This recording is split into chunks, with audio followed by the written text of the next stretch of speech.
السلام علیکم ورحمۃ اللہ وبرکاتہ۔ نحمد و نصلی علی رسول کریم، اما بعد۔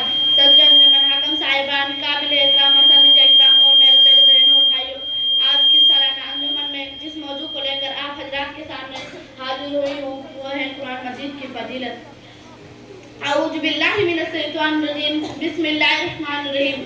اِنَّا نَحْنُ نَزَّلْنَا الذِّكْرَ وَإِنَّا لَهُ لَحَافِظُونَ۔ محترم سامعین، قرآن مجید ایک عالمگیر اور ہماگیر کتاب ہے، مکمل نظام حیات ہے۔ یہ بنی نوع انسان کی ہدایت کا ذریعہ ہے، ایک زندہ جاوید معجزہ، ایک بولتا ہو مرقع، صاف صفا پائنے ہے۔ اس کتاب میں انسانی فطرت کی مکمل رعایت کی گئی ہے اور انسانی زندگی کے ہر مرحلہ کے لیے اس کے پاس ہدایت رہنمائی موجود ہے۔ یہی وہ عظیم آسمانی کتاب ہے جس کو اللہ رب العالمین نے تمام انسانوں کی ہدایت کے لیے نبی اکرم صلی اللہ علیہ وسلم پر نازل فرمایا اور خود اِنَّا نَحْنُ نَزَّلْنَا الذِّكْرَ وَإِنَّا لَهُ لَحَافِظُونَ کے تحت اس کی حفاظت کی ذمہ داری بھی لے لی۔ قرآن مجید کا یہ بہت بڑا امتیاز، قابل فخر معجزہ ہے کہ ساری دنیا کے اندر سب سے زیادہ پڑھا جاتا ہے۔ جب بھی پڑھا جاتا ہے ایک نئی کیفیت، ایک نئی چاشنی، ایک نئی لطف ہو جائے، ایک نئے سروروں کے تلاوت کرنے والوں کو حاصل ہوتا ہے۔ اس کی تفسیر کا مطالعہ کرنے والے، اس سے سننے والوں کو ایک نیا پیغام ملتا ہے۔ یہی وہ قرآن ہے جس کے ذریعے اللہ رب العالمین کچھ لوگوں کو بلند، کچھ لوگوں کو پست کرتا ہے، جیسا کہ عمر بن خطاب رضی اللہ عنہ سے روایت ہے کہ نبی اکرم صلی اللہ علیہ وسلم نے فرمایا ان اللہ یرفع بہذا الکتاب اقواما ویذو بآخرہ۔